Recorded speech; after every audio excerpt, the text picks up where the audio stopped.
St. Louis is home to the largest Bosnian community outside of Bosnia and Herzegovina, with more than 60,000 Bosnians living here in the region.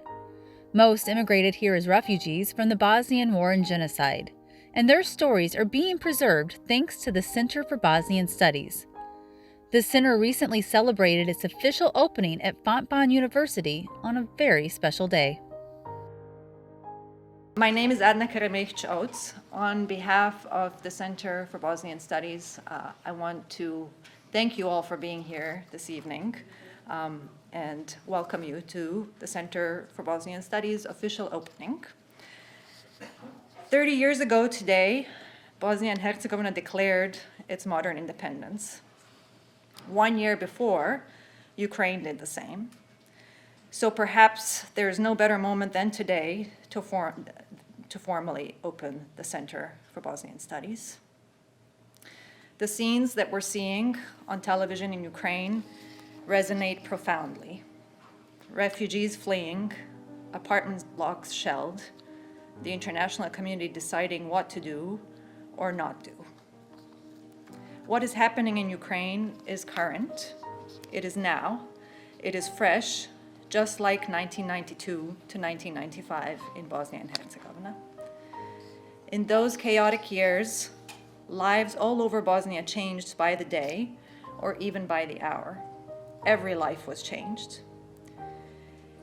Every Bosnian has a story from the war, and that is how the Center for Bosnian Studies began. In 2006, faculty and students at Fontbonne, with the help of leaders in the Bosnian community, began documenting the stories of survivors of the atrocities and ethnic cleansing in the town of Prijedor.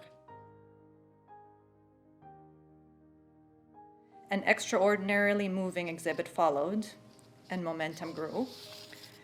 The project organized guest lectures, film screenings, symposia, and musical performances, often in partnership with other organizations. And the collection of oral histories and related materials grew.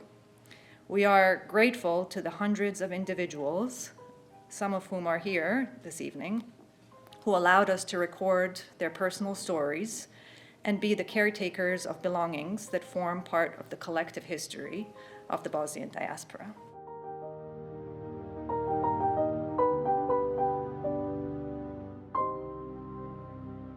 I mentioned earlier that the progress of the Bosnia Memory Project and now the Center is the work of many people. However, I think everyone in this room knows that Ben Moore has been the heart and soul of this initiative. The Center was his vision and he saw it through. He was able to do that by making his name and face a familiar one among local Bosnians, with whom he has shared coffee, meals, stories, and tears in his characteristic, humble, and unassuming manner. Ben, I have the utmost respect for you and what you have created, as a Bosnian, of course, but also just as a fellow human being, watching how you've devoted yourself to something because you genuinely care about others. I learned so much from you every day, and thank you for all you have done for the Bosnian community. Now, please join me in welcoming Ben to the stage.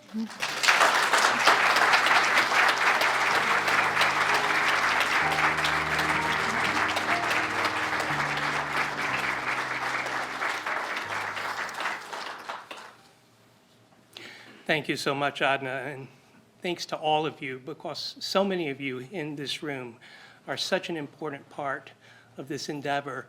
And I couldn't name how many people within this community, both here and people who couldn't make it, have taught me.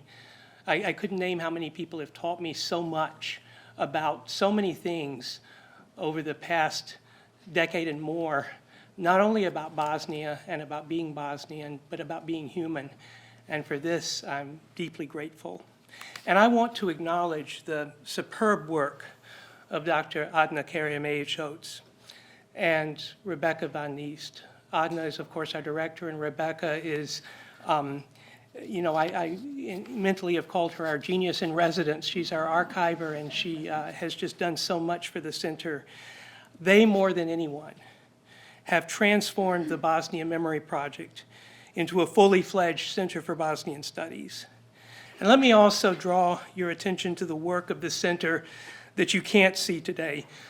The oral histories, of course, and the Bosnian language newspapers that we are slowly digitizing and making available on our website. The classes about Bosnia that Brian Jennings, Emily Klein, and Monica Hasabasic are teaching at Afton and Bayless high schools. And most important, the relationships that we have built over the years, relationships that reach across ethnicities and generations and that remind us daily of the power of listening. On November 1st, 2006, with the help of Patrick McCarthy, Ron Klutho, and Amir Karadzic, students at Fontbonne University, under the supervision of Dr. Jack Lutzkow, recorded an interview of a man named Reshad Kulenovic, who was born in 1938 in the town of Kozarac in northwestern Bosnia and Herzegovina. His was the first oral history that we recorded. In 1992, Reshad had been imprisoned in the death camp of Marska, and he told us of many things, atrocities, that should never be visited upon any human being. But what moved us most about Reshad was his kindness, the kindness not only of telling his story, but also of telling it without hatred or vengefulness. Instead, he simply wanted us to know what happened and to record it in a way that honored the memory of the dead and the human potential of the living. Reshad died on May 26, 2014. To this day, the most complete account of his remarkable story remains that recording. It's an apt and important reminder of the fragility of life and memory, and it continues to motivate the work that we undertake at the Center for Bosnian Studies. The work of preserving the stories of so many survivors, like Nadim Ramic, who first shared his oral history with the Bosnian Memory Project in 2016. My story is a story of any other Bosnian American refugee here in the United States, here in St. Louis. So, as I said, born in Bosnia in 1982. I was almost 10 years old when the war broke out in April of 92. Most of you being from St. Louis, I guess, may have read the story of Tom Sawyer and Huck Finn.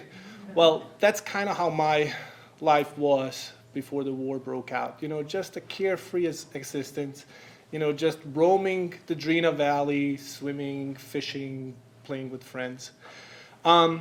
Unfortunately, the war started in April of 92, and as soon as it started, Serbian forces came looking for my dad, as he was a 4-star reserve officer in the Yugoslavian army. So he was forced to hide, and we actually were forced to flee. We fled in December of 92. So we stayed for another, 6-8 months. In 92, we arrived in Germany. As a 10-year-old, it was difficult, getting used to new surroundings. We stayed in Germany until 99. So I spent my teenage years in Germany as a refugee. And once the war ended, Germany wanted to send us back, not really asking if we could go back to a home. And at that time, an actual war criminal was living in our house. Actually, the first guy that pled guilty at the International Criminal Tribunal, Dražen Erdemović, was in our house. So in 99, through I think Bill Clinton had the program going on for Bosnian refugees, we arrived in St. Louis, and as a 17-year-old teenager, I knew the United States through Hollywood, through movies, through shows. So one of those shows was Baywatch, and so we landed in St. Louis, but Pamela Anderson wasn't there. So just to let you know, you may have expected. But most of our American friends here in this room, I think we all have sons, young daughters, brothers, sisters, mothers, fathers. Take a moment. Think of them. All the loved ones that you're surrounded with. And now imagine they're all dead. unfortunately, that is the reality of many Bosnian Americans around here. Unfortunately,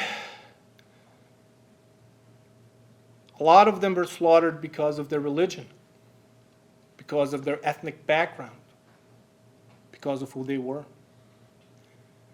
They were thrown into mass graves in Bosnia, amongst so many others, maybe never to be found again.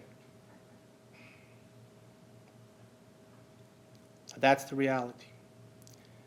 And that's where the importance of preserving history and the Center for Bosnian Study comes in. We can't allow our history to be forgotten. It's hard to speak of those things, and my family probably fared better than others.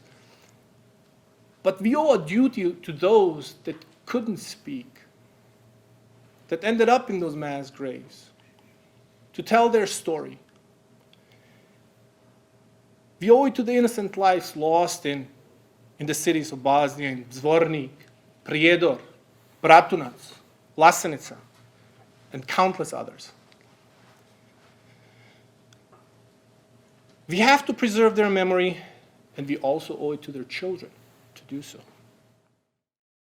And preserving memories and historic collections is a key part to achieving the Center's mission of countering hate, promoting diversity and inclusion, and preventing future genocides.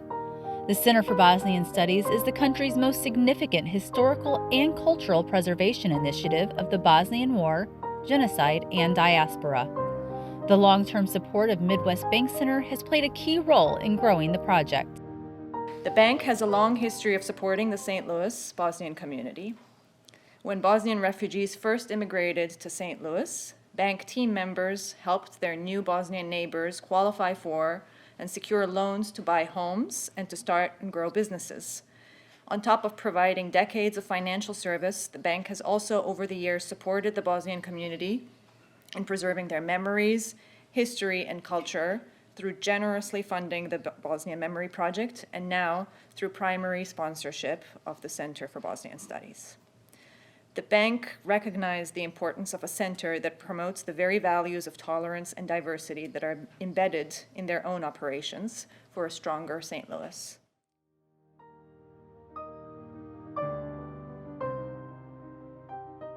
As we gather today in celebration of the opening of this new center and in honoring the 30th anniversary of Bosnian independence, I invite each of you to recognize the tremendous impact in which our St. Louis Bosnian community has had in stabilizing and revitalizing several St. Louis neighborhoods that were previously in decline.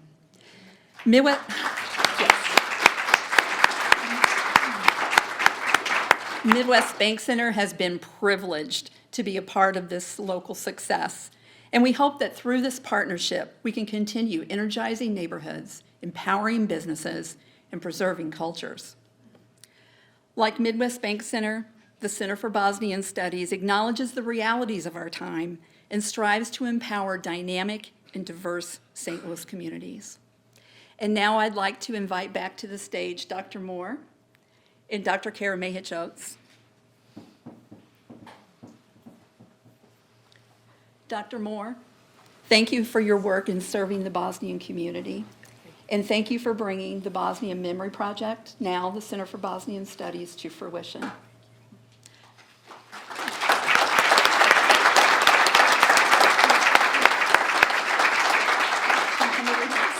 They can't see you behind the screen here.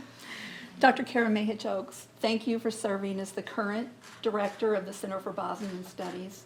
The work you are doing is not only preserving history, but it's also enabling the next generation to greatness. So thank you.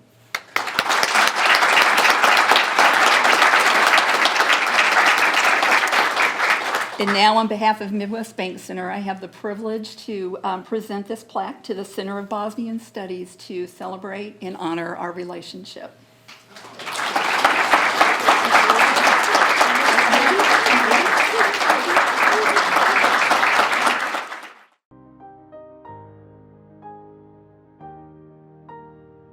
So now, with gratitude as a member of the Fontbonne community and as a member of the Bosnian community, we want to celebrate our partnership with Midwest Bank Center and declare that today, March 1st, 2022, the 30th anniversary of the independence of Bosnia and Herzegovina, we have the official opening of the Center for Bosnian Studies, and it is now open.